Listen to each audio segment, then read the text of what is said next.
Hello, I am Kendra Cunov and I'm here with John Wineland. This is part of an ongoing series where we wanted to take some time to begin to answer the questions that we receive from men and women around the world.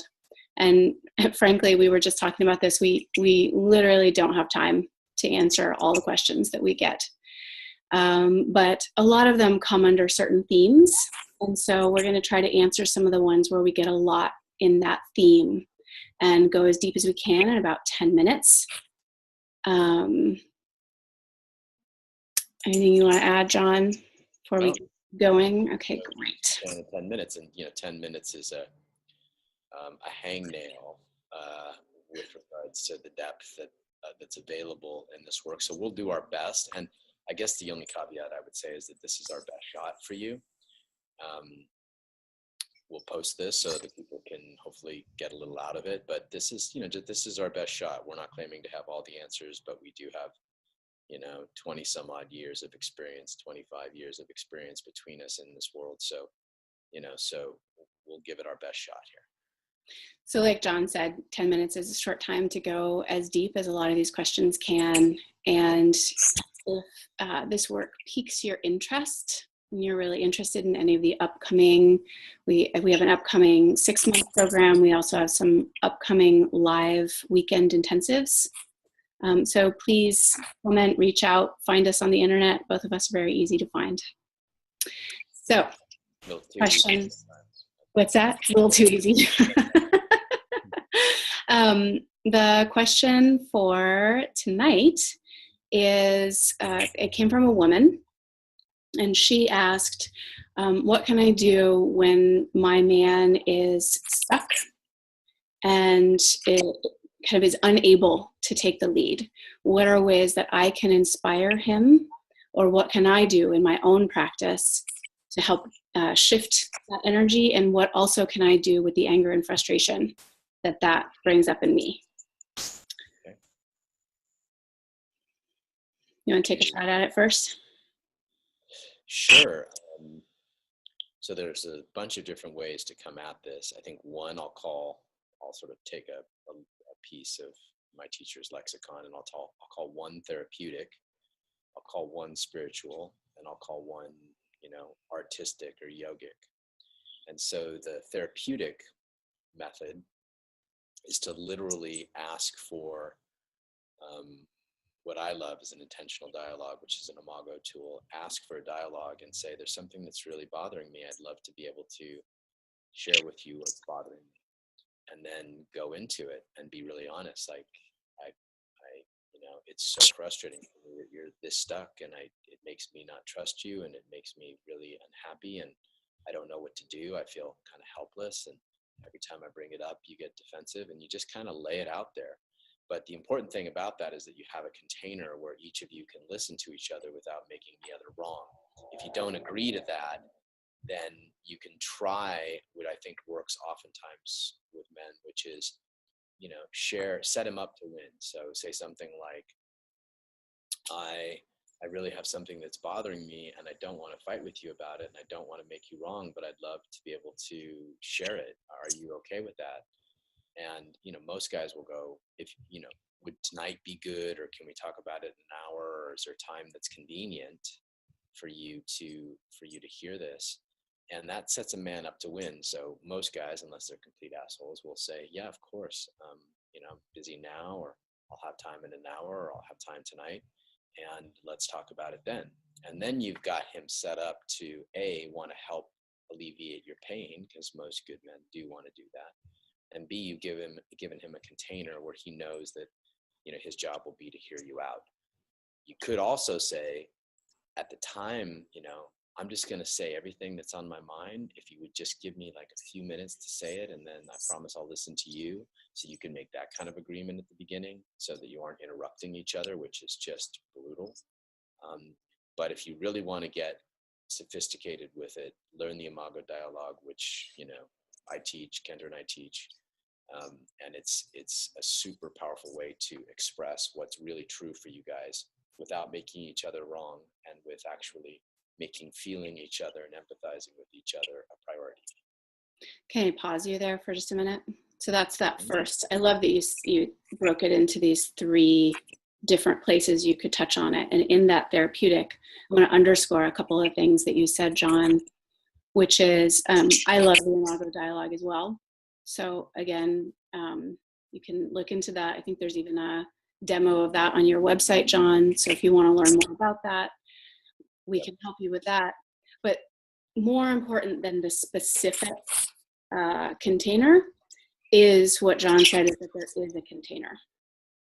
And that includes, like John gave the example, it includes asking when is a good time, and not just springing it on somebody, letting it build up so long that you're just like, I can't help it anymore. I have to let all these things out, stuffing it for so long. But actually setting up that container, this is when it's going to happen.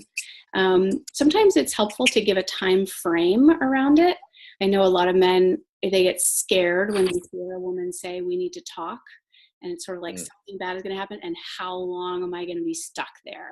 Like, we're going to start the conversation. It's not going to end until she's done. And that's never. And so sometimes it's really helpful to say, like, whether it's the dialogue or whether it's just a context, I want to be able to say everything that's on my mind about this, to clear it out so that I'm not holding resentment towards you around it. And I want to do that for 15 minutes, or I want to do that and set a time frame. And that helps his nervous system relax. Like, oh, if I don't know how long I'm there, I can't say yes without kind of clenching around it. But if I know I'm there for 15 minutes, 20 minutes, half an hour, I can totally do it. Right. That's great. Another thing that you can do is you can tell him what it would do for you. A really good Alison Armstrong trick, and I think it's a really powerful trick. Like, if you let me just share this, then it would help relax me, and it would help me, feel closer to you, and it would just help me, reboot what I'm thinking or what I'm feeling, or maybe I'm not understanding you. Like, it would help me understand you more. It help me understand what's going on and what's behind X, Y, or Z. So sharing with a man what it would do for you when you make a request is always a very powerful way to do that. Mm-hmm. And then the last piece, well, this goes for probably all of the pieces that John will say, but I'll say no matter how you're approaching to bring that, is as much as you can actually do some kind of way to relax your body when you bring it. We're sort of speaking man, woman, because the question came from a woman about her man. But whoever's bringing the emotional upset, it's not about trying to stuff your feelings or get over them, but there's a difference when you literally come and your body is amped up and you've got like all of that going in your body, and when you're able to come and let it flow through and keep breathing and relaxing while you bring it. Right. This is an art form, really, learning how to communicate these things without blame. And so that's the real art, is this is how I'm feeling. I know you're not trying to hurt me. And I know the last thing you want is for me to not feel, seen or heard. But when this happens, I feel blah, blah, blah. I even like when this happens versus when you do this. Or I know you're not trying to do X, Y, and Z. And yet when this happens, I get X, Y, and Z. And so what can we do about it? Ask for help. Like, the masculine loves to get asked for help. We live for that shit. So, what can I do about it? I'm confused. I'm lost. And there is an art form to this. And well, that's art forms. Yeah. Pieces I think that are crucial in communicating this, if you don't have a container, are what will it do for him and what will it do for you? It's not his fault that this is happening. This is owning your own experience, so to speak. And then assuming that he is, that he wants to, assuming a position of, I don't know what to do about this right now. Like, asking for help. Like, you're not just complaining. It's a big difference between just complaining about what he's doing versus putting yourself in a position where you're saying, I don't know what to do about this because I'm having all these reactions to this behavior or this situation. Well, and in this question, it specifically is around wanting your man to take more of a lead. And in order to do that, you have to actually not take the lead. And so actually saying, I'm, like I'm having all this come up and I'm afraid and I'm, I think nothing's going to happen. And what do you think we should do? That automatically puts him, you could say like, okay, look, here's the thing. You need to take the lead more often, and here's how we're going to do it. And what you've done right in that moment is you've taken the lead to tell him how to take the lead. And so while you might get like the thing you want in the moment, you've weakened You probably won't. the dynamic. You haven't created the actual dynamic between you that you want. And in going and saying like, I don't know what to do here. How do you suggest we create this? What would you do? What do you think I should do? Even if he gives a bunch of stupid ideas, which he probably won't, he'll probably give great ideas, but even if he does, you've actually created the dynamic that you want, which is that you don't know what to do and you ask him. Well, and there's probably some truth. Like she's probably so frustrated. I don't know what to do to prevent this. And it leads us into the second piece, which I think is important, which is the yogic approach. And you touched on it a little bit, which is if you want your man to take the lead, you've got to literally not take the lead, which means, it doesn't mean you don't do anything. It means you start to express honestly how you feel. And it could be in the format we just laid out. It also could be he's sitting on the couch, not doing anything, and you walk in front of him and sorry, there's something going on in my alley. You walk in front of him and you just let him feel the discomfort of nothing happening. Like you can look him in the eyes and you can just be like, maybe you stomp your foot a little bit, maybe you like growl at him a little bit, but you just express non-verbally the pain of not being led well, because ultimately it's very painful for you. It's painful for almost any feminine creature, including men when they're in their feminine, to not be led well. It's very painful. And so, especially if they're unconscious or having some real serious issue. And the trick I see for most women is learning how to be responsive to his lack of consciousness. So when he's conscious, it might feel really great, and you might like coo and kiss him on the neck and smile at him and flirt with him and all that. You're responding to his consciousness. But when he's not conscious, how can you bring that same level of authentic, energetic, again, without making him wrong? One of the challenges that I hear from women is there can be this very subtle jab when he is doing the thing you want, which is rather than just like, oh, this is amazing, love it when you do that. It's like, I wish you would do this more often. Why, and so there can be this complaint that actually even comes into when he does what you want. So again, it takes actually a lot of awareness, maybe more than anything, and just that willingness to bring the approval when it is there. Express this goes into the second part of the question, which I want to touch on before we fully complete here also, but what she can do about the anger and frustration that it brings up in her. So a lot of times, women do that. They stomp around the house, but then as soon as he says like, well, what's wrong, baby? She says, nothing, and walks away. Yeah. And I think and this is part of the, look, we're making it sound easy here. This is actually some of the hardest work that any woman will do, which is to reveal the pain in her heart non-verbally. I mean, literally, like how painful is it that you aren't being led, or that he's not being as deep and conscious as you know he can be? It's fucking painful. And finding a way to express to him, even if it's angry, as long as your heart is connected to the part of you that is angry, it will move him. Men tend to move much more deeply when a woman expresses not only anger or frustration, but her heart. So, we've said this many times. It's easy to say, it takes practice. I mean, it's why we do, we do a lot of this stuff in weekend workshops where you can actually practice revealing your heart. It's a yoga. This is why it's the yogic approach, to open your heart when most of your life you've closed it for a certain reason.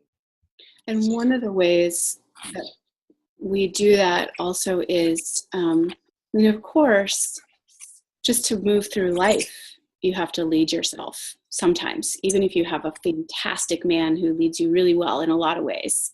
There's, that's just part of life. Like we all have to kind of do that at certain points. But one of the ways to not feel the pain of that often is to just jump into like, well, I'll just handle that myself. And so sometimes it also requires not taking what in some ways is the quick fix, because you could meet your needs faster. But if you're committed to actually creating this dynamic between you, then letting go of getting what it is that you want so quickly and not leading yourself, and being willing first just for inside yourself to feel how painful that is. And then being willing to express that to him, to reveal it, to share it. Yeah, this is a very difficult art to practice. So just give it a shot and see how he responds. So for example, he's not leading you in some moment, and you like give him a little hiss, or you give him a little pinch, or you give him a little, and then he'll say, what baby? And you'll just be sitting there. I don't know what to do. I don't know. What are we doing? And then, and I'm not sure, where are we going? And then he'll go, oh yeah, sorry. Let's do this. How's that sound? And she'll be, and if it feels good, you can go, oh yeah, that feels great. I love that idea. That's awesome. Thank you, baby. Right? It sounds sort of,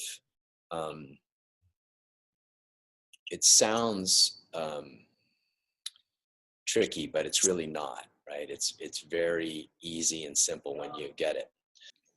I know this seems tricky, but it's actually quite simple. The idea is, when he's not leading, you ask him for his leadership in a sweet way and express frustration or in a playful way, hopefully, and wait for him to take the lead. I don't know what to do, like Kendra was talking about. I'm not sure what to do. I'm not sure. And then if he doesn't lead, if he's not doing anything, you could like have a little bratty stomp, or you can pinch him, or you can hiss at him, or you can do any number of the things that I've recommended. And then when he does lead, let him know how much you appreciate that. And it might take a little while for him to get the gist of it, but if you give him appreciation and energy and show him how nice it feels when he does lead, he will lead more. The piece I would say is that those two different pieces, they can weave together. It's not like you have to make a choice between the therapeutic one and the yogic one. Maybe it's really important to set up, one of the therapeutic, where you set up a container, you do a dialogue, you something like that, to relieve built up frustration and resentment, so that you can begin to express it more in the moment in this more yogic way. Like it's not that it's not an either or choice, but don't try to mix them together in the moment. With regards to expressing anger, best is to not express it at him unless your heart is wide open.